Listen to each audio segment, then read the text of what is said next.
Kat and Iniba, and thank you so much for tuning in to Halo Halo, your top entertainment and lifestyle show for and about our APA community. Joining us now is the team behind the film Frequency. Back in the studio is the actress of the film, Katherine Park, and the guys that wrote it, was the DP, and also produced it, directed it, Ian.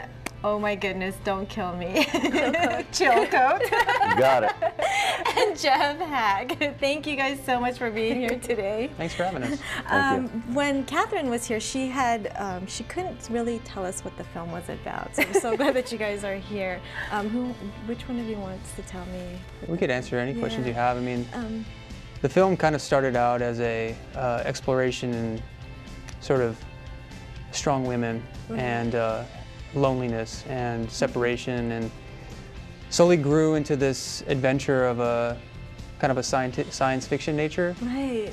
It was a lot of fun to shoot, and Katherine was great. Yeah. She really took to the role and really absorbed it, and it was fun. It was a lot of fun. Now, Geoff, you say it was a lot of fun to shoot, and I had mentioned to her when I saw the trailer, it was really well shot. Oh, wow. What was your approach to shooting the film? So I get my influences from movies like Mad Max and a lot of Chivo's work. We did The Revenant recently, and but yeah, I feel like I just wanted to kind of give the feel of the movie and the cinematography, and with like a rustic nature, kind of like a steampunk kind of feel, but also have the saturation, have the colors in the movie still, and so. Yeah, everybody, I think, on your Facebook page commented on the way it was shot, and did you use effects? And you said no, it was pretty much all in camera. Yeah. Wow, that's amazing.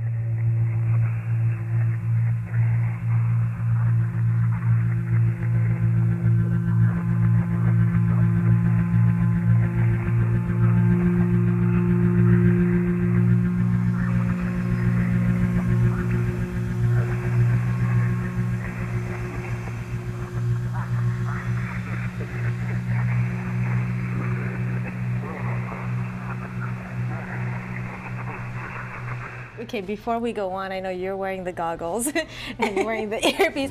Explain a little bit more what these are. These are like homemade delights Jeffrey found on the internet. Yeah, it was a process in discovering this character. Right. Because when we first started developing the idea, we didn't want to get too specific about what it was. We wanted to kind of have it grow organically as we started to explore it. Yeah. So it kind of grew into this character that came from a place that's kind of deteriorated in a lot of ways, and sort of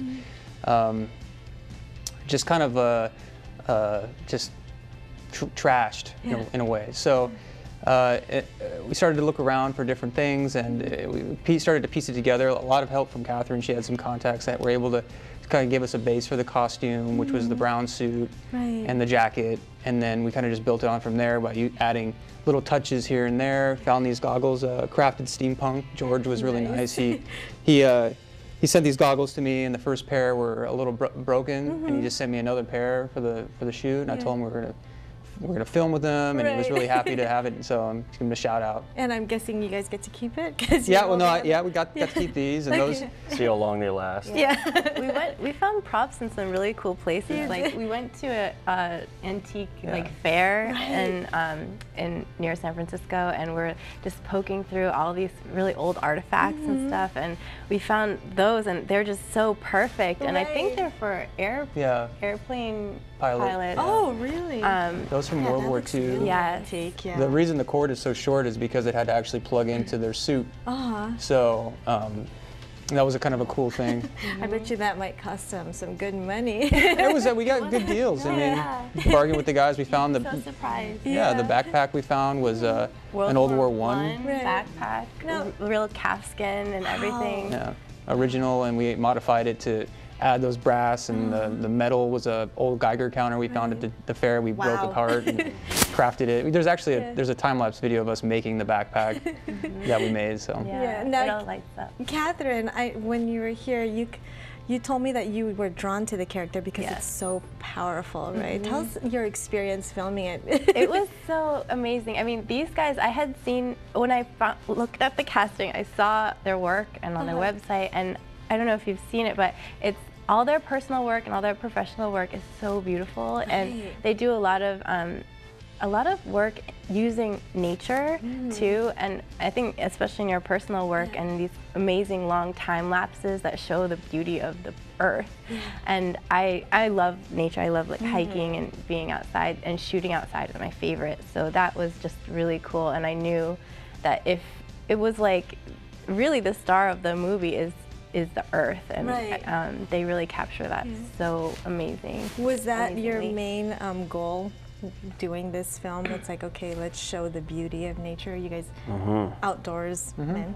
And the vastness of it. Right. You know? And this was all shot, this was all shot in California, right? Yeah, Mount Tamalpais, out of San Francisco. So did you guys have to wait until the perfect day for each scene? Because it looks like that's what you guys did. And how long did it take? It took, I think we shot over a course of six weekends, or 3 weekends, 6 days, I think. Okay.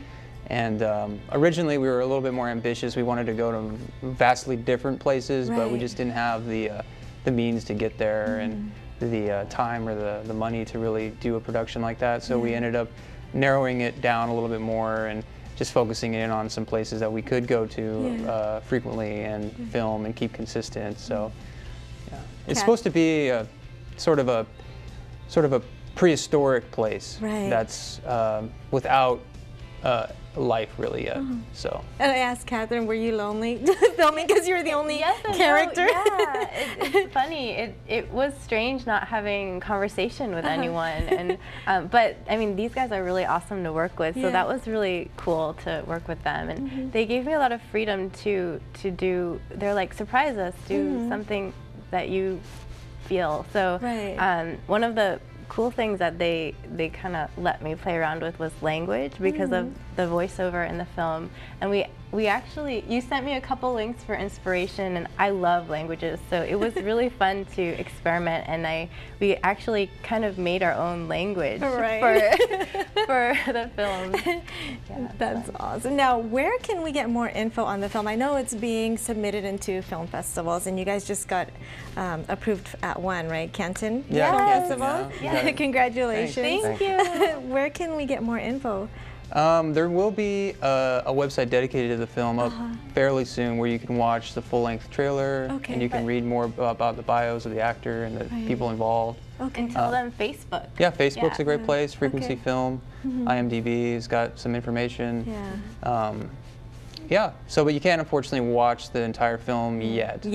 Until the judging is finished throughout, because we have it in a bunch of other submissions as well, and we're just still waiting to hear back. My fingers are crossed too, so that I can see it, because that trailer, I'm telling you, I'm like, I want to know more.